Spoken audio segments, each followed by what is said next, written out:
Hello, I'm Dr. Scott Wadier. And I'm Tommy Welling, and you're listening to the Fasting for Life podcast. This podcast is about using fasting as a tool to regain your health, achieve ultimate wellness, and live the life you truly deserve. Each episode is a short conversation on a single topic with immediate actionable steps. We cover everything from fat loss and health and wellness to the science of lifestyle design. We started Fasting for Life because of how fasting has transformed our lives, and we hope to share the tools that we have learned along the way.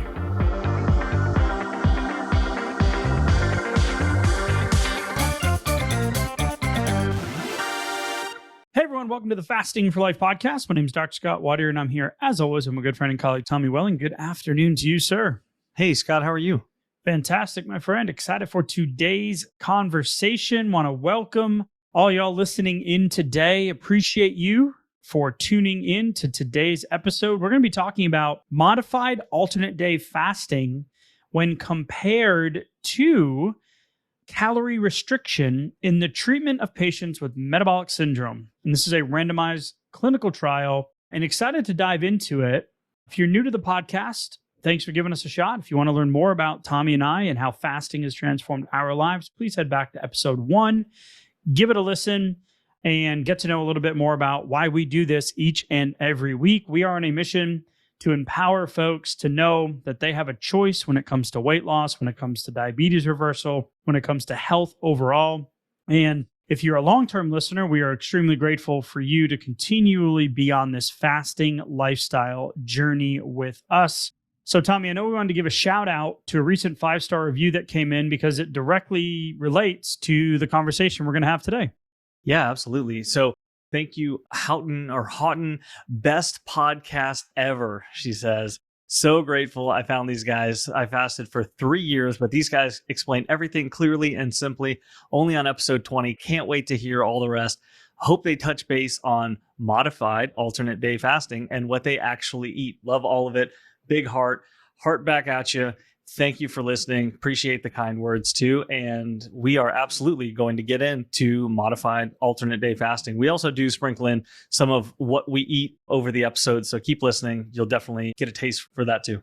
I see what you did there. Yeah, taste I know. Pun. Yeah, it was nice. So we really do appreciate and are grateful for all the reviews. If you feel so inclined and you've had this podcast or the resources we have or the Facebook groups, whatever it is, if we've made an impact or a difference in your life, we'd love to hear about it.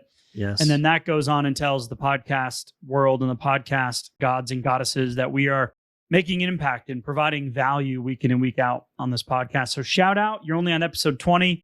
You've got a lot more to go. Hopefully you don't get sick of our voices at some point, but we try to keep it fun. We try to keep it light.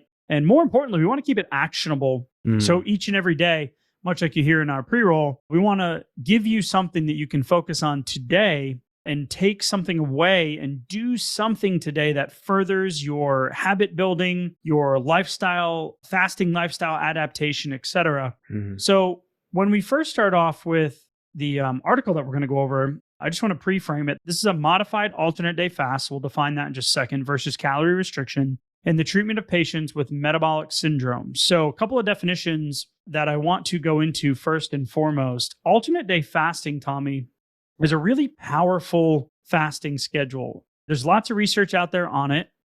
And the results in terms of some of the metrics we're going to be speaking about today, and we'll outline those, there's a really powerful potential for weight loss, for lab metrics to move, and some of the upstream drivers of diabetes and obesity epidemic that we currently have in the country. So alternate day fasting, just by plain definition, meaning one day you're going to eat ad libitum, meaning as much or as anything you want, as much to satiation, to 3 meals a day, to whatever, ad libitum, just like intake what you'd like. And then the next day you're going to fast, meaning no food intake.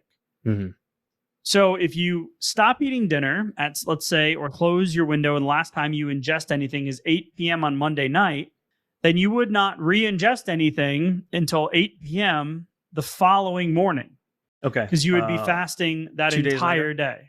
Right. 2 days later. So then. Okay. We're talking, so 8 a.m. Okay. Yeah. 2 days later. So we're talking 40 plus hour fasts for alternate day fasting. Now, a lot of people, especially when they start fasting, start with like a 16-8 or an Yeah. 18.6. So there's a big gap in the feasibility of making that happen and or doing that consistently. So Yeah. that's where modified alternate day fasting comes into play.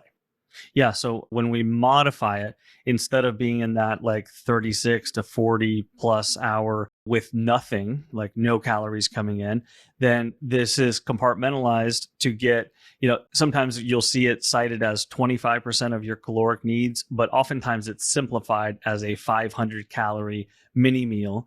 And for the purpose of this study, that was typically a lunch, like a very early meal, somewhere between like 12 p.m. and 2 p.m., I believe. And that's commonly cited or even recommended because it reduces insulin spikes later in the day. It kind of controls certain variables, and it makes for like a midday break without feeling like I need to go the full day without anything, because not everyone's prepared to do that or could see themselves doing that just yet. So this is a really cool method. That's where the modified title comes in. Yeah, and it's more common to do the modified based on what you just said, because that bridges that gap of being able to consistently do 40-hour fasts, right? So I don't like 48-hour fast, typically 48 to 72-hour fast.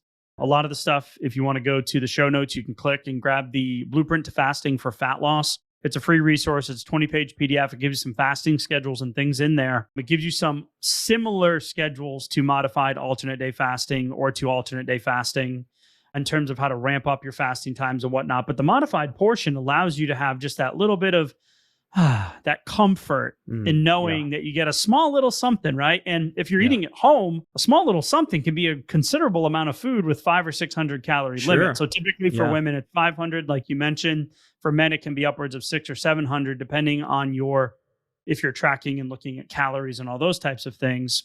Yeah. And it does require that level of specificity. So we use ADF or a modified ADF inside of our VIP coaching group when we are doing like a drill down week. Like we really want to hone in, look at making sure we're consuming good quality foods, making nutritional swaps, focusing on a nutrition window versus just an eating or feasting window, which can lead some people in the way we speak to ourselves to allow us to just kind of go off the rails. So the big picture here is it has a lot of potential for results, but it also has a lot of potential pitfalls, specifically if you're just talking about ADF. Now, in terms of fat burning, we did an episode back in the day where we compared OMAD to ADF to 16-8, and there was a couple others that we talked about briefly as well. Yeah, 5-2. 5-2, the 5-2 diet, right?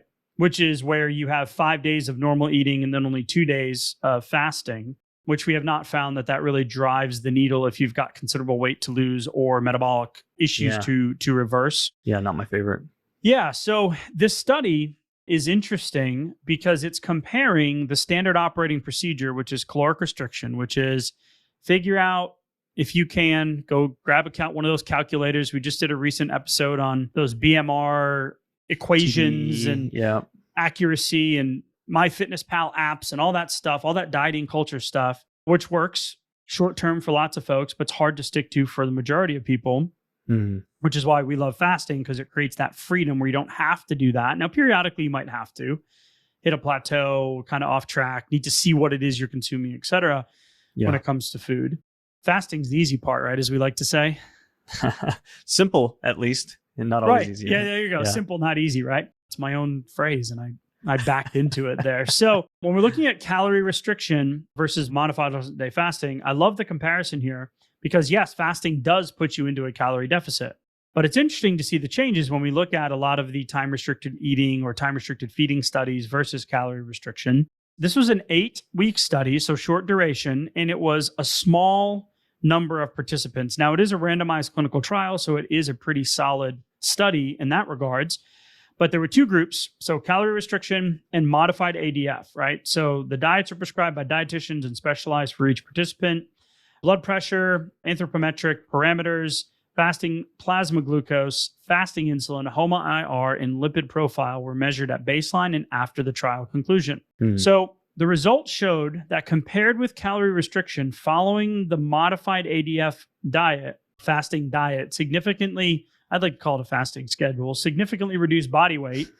Now, these are statistical significance, right? Body weight, because we're going to come back to that statistical significant part here and extrapolate it to real life, right? Reduced body weight, waist circumference, systolic blood pressure, and fasting plasma glucose, right? Mhm. However, there's no major statistical significant difference between the two groups in triglycerides, total cholesterol, LDL, HDL, diastolic blood pressure, HOMA-IR, which is the gold standard for insulin resistance, and fasting insulin concentrations. The cool part about this study, they did not report any compliant issues or difficulty adhering to the diets, which a lot of the times you'll find a big fall off point in a lot of these studies. So I found that interesting. And the calorie restriction group decreased their energy intake by 15 to 40% of daily needs. So there's a big variability there based on the application of the individual. So it depends on how much weight you have to lose. Are you in the overweight, obese, morbidly obese, right? If we're just talking big picture here, what type of restriction to look at, as well as the modified versus alternate day, or modified alternate day versus alternate day fasting, where that 25% or 500 or 600 calorie mini meal, as we call it, would be ingested. So we're not going to those longer fasts. So I like the setup of the study. I like the fact that it was 18-year-olds anywhere from 25 to 60. So a good population variability. And the exclusions were anyone that had already been losing or gaining weight within the 3 months prior, any history of liver or cardiovascular issues, et cetera. So to wrap up kind of the overview, the big picture here is we want to look at what metabolic syndrome is and why it's important to prevent it, and or if you have it, reverse it. And like even just coming into the study and then using caloric restriction, just to take us a step back just for a second here, caloric restriction versus the actual time restriction of the setup. I feel like it's important to note that the caloric restriction was just taking 75% of their caloric needs and then just doing that each day. So just a 25% reduction, right? Which I think, most people can identify with using a method like that at some point or another, but they didn't have any time restrictions on that versus the, hey, here's, the 500 calorie mini meal, approximately 25% of your caloric needs. And then on the other days, it's basically, this is what 100% looks like. So have 100% the other days. So you're only restricting on the time, and then with the mini meals. And then it's good to see, you can almost compartmentalize it like, hey, this is the low and slow method. Do the same thing every day. Here's your, prescribed reduction. And then on the other side of that, it's going to be a little bit more variable, but very, very intentional with the time of things. And that means we get to actually control the glucose spikes, control the insulin effects, and control the sleep quality as well, because the food timing is very compartmentalized. Thank you for clearing that up too, and going back for a second. When I said that 15 to 40%, that was not this study. That was the big picture of what a caloric restriction approach could look like when compared to an alternate day or a modified alternate day fast. So I'm glad you cleared that up, because in this study, it was indeed a 25% reduction. So instead of 2,000 calories a day, let's say, it would be 1,500. Yep. Right. So I thank you for clearing that up. I did that for years.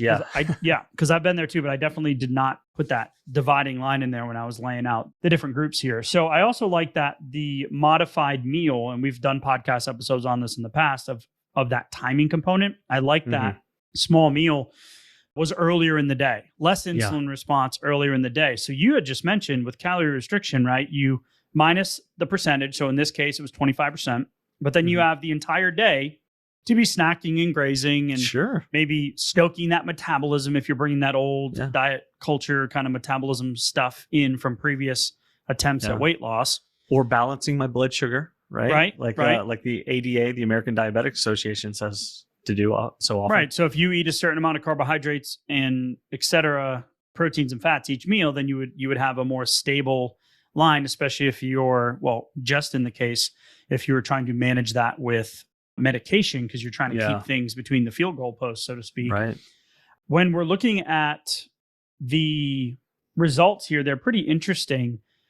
I want to make sure we go back to that point that I alluded to in the beginning when I said, the statistical significance. Yeah. You just mentioned when we were talking about that, the calorie restriction, the, kind of able to just kind of stimulate insulin all throughout the day.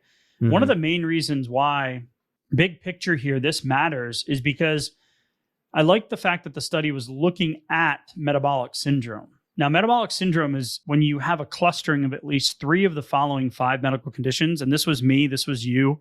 Abdominal obesity, so that visceral adiposity, right? Yep. High blood pressure, high blood sugar, high serum triglycerides, and low serum HDL.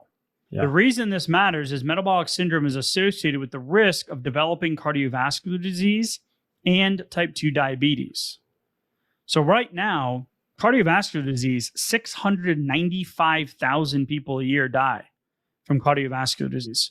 Wow. That's 1 in every 5 deaths. That's about $240 billion a year is spent on a lifestyle preventable disease. Wow. It's a shame. Right? 805,000 people a year have a heart attack. 605,000 of those are first timers.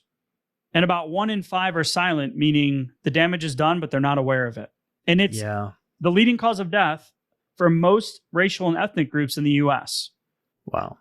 Yeah, I mean, talk about a reason, to be having this conversation, to absolutely glean some things that we can take some action on them and not fall into that, not become one of the next statistics. And these statistics are only getting worse year by year, not better yet. Yeah, we're spending more and doing more and more tests, et cetera. But the reality is it's up to us to make those changes. And that's what we love seeing and hearing from you guys as you start adopting the fasting lifestyle. Yeah.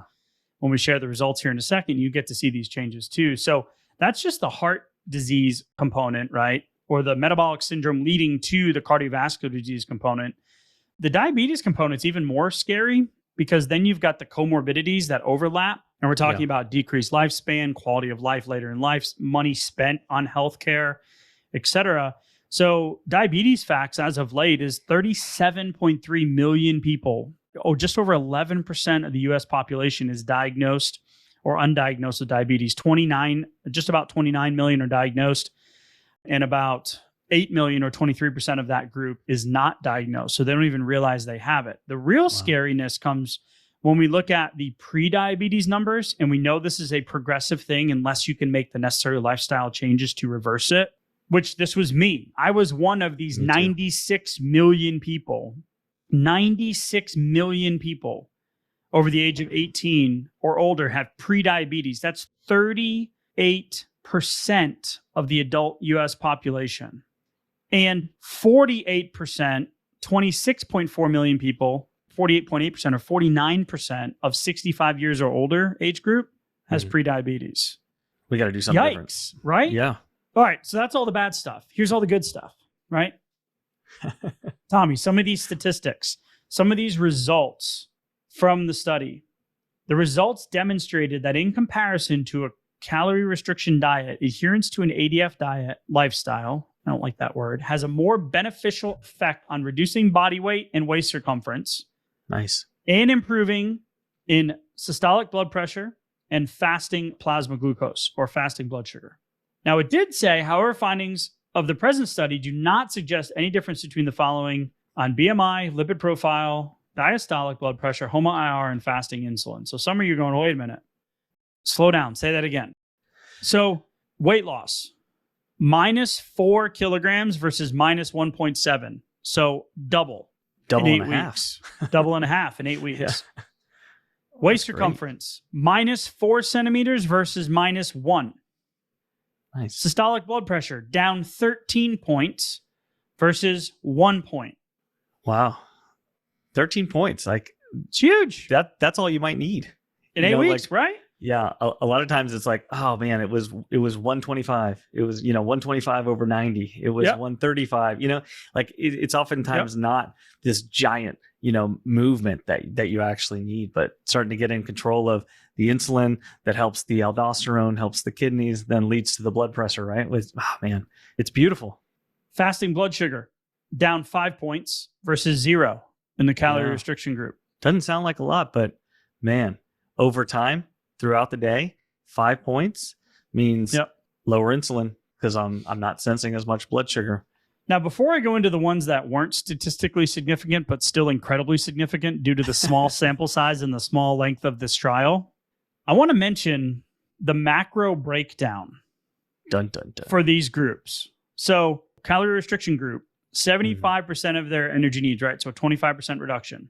All the groups were required to prepare meals at home. Control and intervention group subjects were informed to maintain their regular physical activity.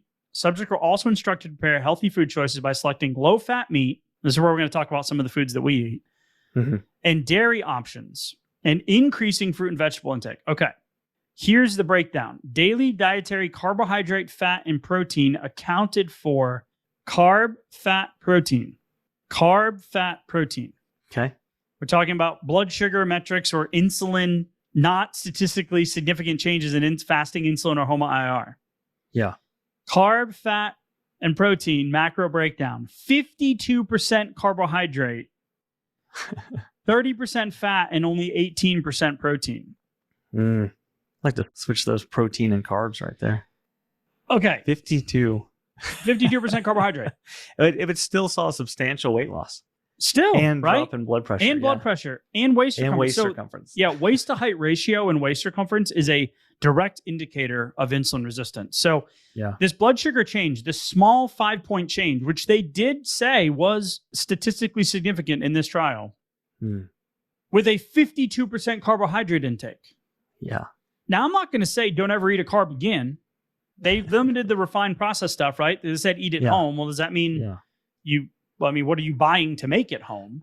True. Are you heating up the Twinkies and putting some ice cream on it? Or like, what are we doing here, right? So I hope not. Right, not the best. But my point is just, even if it was all unrefined, natural, like it was just balanced. Balanced whole food balanced sources, plates, right? Yeah. Mm-hmm. So with that macro breakdown, these results are incredible.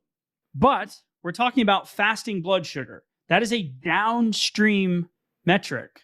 Upstream is insulin. So the ones that still changed were BMI. So minus 1.6 versus minus 0.8. That's a good doubling there in terms of results. Triglycerides were down 52. Wow. And 40 in the calorie restriction. So both gold star. Heck yeah. Sure. Yeah. But not 30%. 30% better. Right. But not coming up as statistically significant. Total cholesterol down in both, minus 11 versus minus 8. LDL down only in the ADF group. The modified ADF, minus 5. LDL came down. And by the way, LDL is not a great indicator anymore for good, bad conversation of the risk of cholesterol. Too broad. Right. HDL, minus 1 and stayed the same. So not really any change there. Long term, you will see HDL come up when you adopt a fasting lifestyle and get the weight off. Diastolic blood pressure dropped in both, minus 8 and minus 5. And fasting insulin dropped minus 2.4 versus minus 1.5 in both the modified ADF versus the control group. HOMA-IR dropped 0.7 versus 0.39, so almost double. So everything was trending towards modified ADF, though. Modified ADF being substantially better, even though only 3 of the categories came up because of the statistical power of the study. I mean, this is really important to note, because you take those 70 participants across 8 weeks and go maybe 700 or 7,000 participants over 12 weeks, 16 weeks. And then you start to get much, much bigger statistical power. And then you start to be able to see even really small differences between these groups. But this is incredibly promising. And I would absolutely jump into this schedule based on those results, extrapolating that out. Because, I mean, the promise there from this study, I love the way this study was designed, even though there weren't a ton of people doing this for a ton of time. Yeah. Right. I love the adherence component, right? I love the adherence to the ADF. My strategy has more beneficial effect on those metrics, but in all, it had more beneficial effect on all metrics. Yeah. Right. And those are without people complaining about it being hard to stick to and things like that, right? Yeah. Right. Because you're not just setting a timer for 72 hours and then falling off the wagon on the weekend and then restarting your Monday with another 48-hour fast. Again. And then letting stress and life and all those things get in the way. Again, weekend warrior, gratuitous grazer, fasting freelancer, right? Yeah. So the study suggests that ADF is more effective strategy in managing body weight in waist circumference and reveals superior improvements, systolic blood pressure, fasting plasma glucose. It may be a more beneficial therapeutic option. In our opinion, it is the option for managing metabolic syndrome, preventing prediabetes, diabetes, and all of the heart disease and cardiovascular risks that we just mentioned, which only leads to the remaining question from the shout out for that listener who was on episode 20. What do we eat? Right? Well, briefly, we don't subscribe to one hard, fast set of rules when it comes to your long-term sustainability, when it comes to the foods you eat, when it comes to your lifestyle. There's pros and cons to everything. There's extremes to everything, right? I typically feel better. I feel better. My clothes fit better. My visceral fat is coming down more when I am sticking to more of a carnivore type diet. That's never to say that I don't eat some fruit, that I don't eat some dairy, raw dairy, that I never have a tortilla chip, right? But it is few and far between, because I'm at a point where I just feel better adopting more of a protein paste, because we did an episode, I think it was episode 178, if I recall correctly. I think so. About prioritizing protein. Yeah. Which is, if you just think about it, Tommy, you have a cool analogy versus just carb eating versus protein eating. Yeah. I was listening to a podcast recently, or it might have been a snippet from one, and I can't remember exactly where it was from, but they said, you want to reduce your cravings? Eat more meat. Fill yourself up on meat until you don't have the room for the simple carbohydrate that you can always kind of take another bite of, or another cookie, or another salty, snacky type indulgence that might be getting you off track. Yeah, it's like, like when you talk about like a blood sugar roller coaster, it really can feel like a roller coaster when you're taking in carbs, especially the more processed ones throughout the day. And it's like, you're feeling that roller coaster effect. You're feeling the ups and downs in your insulin and your blood sugar, and thus your cravings and your hunger as well. Whereas you're bringing in protein. I mean, it's literally like, throwing in, fuel on the fire, and it doesn't have to be meat. Not everybody eats meat or a lot of it, That's a good point. That's where I was going with this. Like, we don't subscribe to just, you can be a vegan and fast. You can be a pescatarian and fast. You can be a carnivore and fast. You want to do keto? Great. We did an entire episode on using cyclic keto or carb cycling. Or the point is, it's whatever is sustainable for you, where you feel good and you get results, because then that keeps you going. Yeah, I would say over the years in my house, we've kind of developed kind of a mix, and we're probably a third of the time eating either keto or carnivore, another third of the time more along like a Whole30, and then another third of the time being more like paleo. So somewhere in there, with most meals cooked at home, so we can control the ingredients and the quality and kind of the macro breakdown. And we're also able to make food swaps that way too, because I used to work in Italian restaurants, and fettuccine Alfredo still has like this place in my memory, but special place in your soul, something like that. But I'm not going to go order it. But at the same time, if we make something that's like a pasta dish at home, we're going to do it with a bonza or a red lentil, something else that's going to be way lower on the glycemic index for that pasta. Like, I want to be in control of those important food swaps, so I don't feel like, oh no, I can never even like sniff a piece of pasta again. But at the same time, I'm going to control it, and pizza, like bringing pizza inside of our house and making that whatever way we want to do it to control it. It's a lot more work. It's going to be a little more expensive, but it's a heck of a lot less craveable, and it doesn't have like, a control, over me and my thoughts, for the next time that when am I going to have that pizza, Right. It breaks that habit pattern of the convenience of just ordering, right? Because we used to do this on Friday night. My wife and I, before we had kids, we were just married, living in an 800 square foot apartment. I look like a strong man in the off season. I could bench press a Buick, but I still had, 20 pounds around my midsection, and 15 of that was visceral fat. Yeah. Felt like crap doing macros, 225 carbs, 180 grams of protein, trying to feel better, right? Yeah. Just trying to feel better, working out, following the programs. Yep. Hired the nutritionist, did the 10K program here in Houston for 6 months, but it wasn't sustainable. And the results didn't continue because of my insulin resistance. My insulin number was in the low 20s. So when we're talking about this study making that change of a couple of points in insulin in your fasting insulin number, once you get down into from 20 to 18, just like going down in the BMI categories, right? We know that it's not the best measurement for health, but it's a way to compartmentalize correlations and different groups of folks in terms of overweight, obese, or morbidly obese, and risk factors that go along with it. Getting that down to when I went from a 10 to a 7 and then down to a 5 point, whatever, it was 5.7 or 5.8 was my last test. That I'm now in the lowest version of the normal range, and that matters. Nice. So sustainability, if I would have given up on this fasting or this lifestyle adaptation years ago, I wouldn't be here, right? I'd still be operating in that old construct. So for what it is that we eat, having that ability to control it and know that you're making the decision that's going to further your long-term sustainability or your long-term goal is a key piece. So when my dad comes down, he's reversed his diabetes. He's off 15 medications. He's done the fasting protocols and has been in the coaching and has done all the work and off 120 units insulin, off of multiple blood sugar medications, right? Yeah. Nice off work, of Fred. Multiple cholesterol, multiple blood pressure meds, like completely transformed his life in his mid 70s as a full-time retiree and grandpa now. Like he's literally come back to life. But when he comes here, so cool. We make turkey meatballs. They're paleo. They're incredible. Every time we have family come in town, they're like, make the meatballs. And it's literally the simplest thing. We throw them in the air fryer, for God's sake. And just, it's like, those what? Things are awesome. Sorry, any Italians out there, don't scorn me, okay? And we have the system and we use bonza pasta, right? So, but when my dad comes, I still know his appetite is big and I usually keep him pretty busy when he's down here.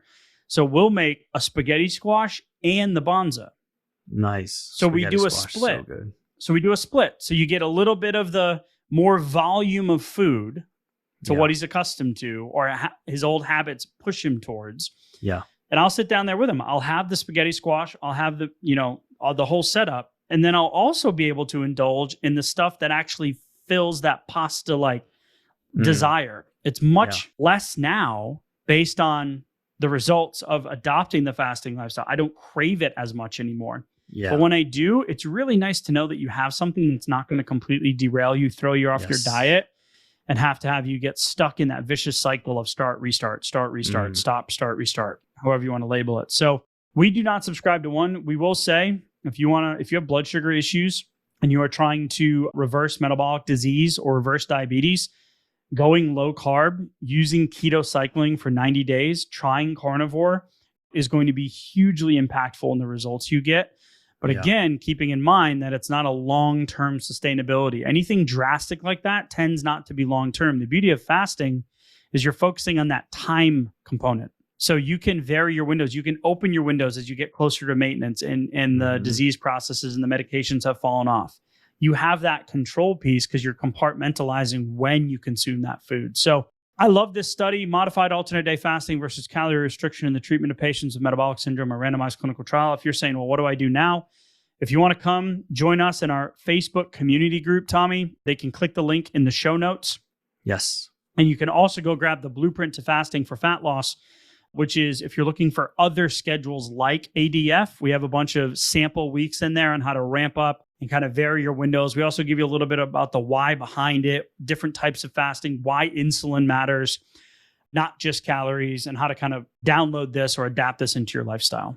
Yeah. And I'd say, coming off of this conversation, like if you've tried modified ADF in the past, do it again with a little bit different perspective. This time, knowing the things that we just talked about and see how you feel. See if it feels any different from the last time or how you can adapt it a little bit better. Think of yourself as a little bit better version of yourself than the last time you tried it. And if you've never tried it before, this is absolutely a great time to do that. So grab that blueprint and then also start your timer for a modified ADF, going into tomorrow, because fairly simple, not a whole lot of moving parts, but a whole lot of power. And that's what we're looking for here. A little bit of planning goes a long way. So yes, good stuff. Hope y'all enjoyed it. Tommy, thanks for the conversation as always, and we'll talk soon. Thank you. Bye. See ya. So you've heard today's episode and you may be wondering, where do I start?